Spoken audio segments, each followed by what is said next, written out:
दर्शन धारे आजा, कृष्ण मुरारे आजा।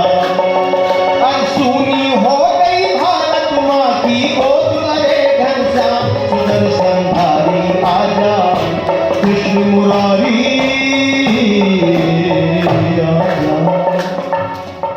बोलो योगी राज श्री कृष्ण महाराज जी की। आज जरूरत है उनकी बातों को जीवन में अपनाने की। हम कहां खड़े हैं? ऐसा महापुरुष मिला हो और हम फिर भी अंधेरे में। हमारे महापुरुषों पे लोग कैसी कैसी टिप्पणियां करते हैं, वो इसलिए करते हैं कि भागवत करने वालों ने उनकी छीछा लेकर की है, उनके चरित्र को मिट्टी में मिलाया है। इनका चरित्र ऐसा नहीं था। इनका चरित्र हमें प्रेरणा और प्रेरित करने वाला था। हम जिस देश में रहते हैं, राम का देश, श्री कृष्ण का देश, हनुमान का देश, गार्गी अनुसैया का देश रहा है। ये देश शिवाजी शंकर का, पवन पुत्र हनुमान का रहा है। ये शक्ति सर्व दुर्गा का, जसमा सारंदा, कैसी कैसी यहाँ विदुषी वीरांगनाएं हुई है। आइए गीत कह के अपनी बात समाप्त करता हूँ, फिर आप स्वामी जी को सुनेंगे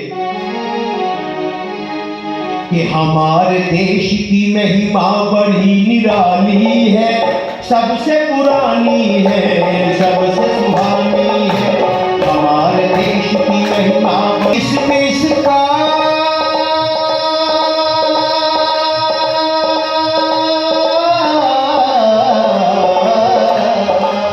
कभी इस देश का दुनिया में राज होता था, यहाँ की रीत ही सबका रिवाज होता था। हजारों सैकड़ों गौएं घरों में रहती थी, तभी तो दूध की नदियां यहाँ पे बहती थी। पड़ोस इस तरह आपस में प्यार करते थे कि एक दूसरे पे जानसार करते थे। किसी दरबार को ताला न कोई होता था, हर एक आदमी बेखौफ हो के सोता था, हर एक आदमी बेखौफ हो के सोता था। न जुआरी न शराबी न चोर होता था, ऐसा वातावरण चहु और होता था। क्यों? हमारे देश की महिमा बड़ी निराली है, सबसे पुरानी है, सबसे सुहानी।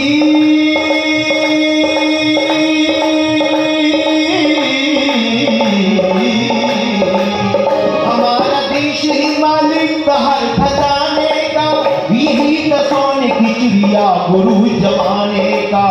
हर एक ज्ञान का दाता इसे बताते थे, कलाएं सीखने सारे यहीं पे आते थे।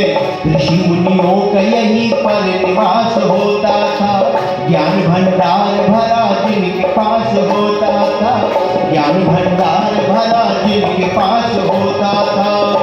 दिशाएं गूंजती थी वेद की ऋचाओं से, सुगंधी फैलती थी हवन की हवाओं से। हमारे देश की महिमा बड़ी निराली है,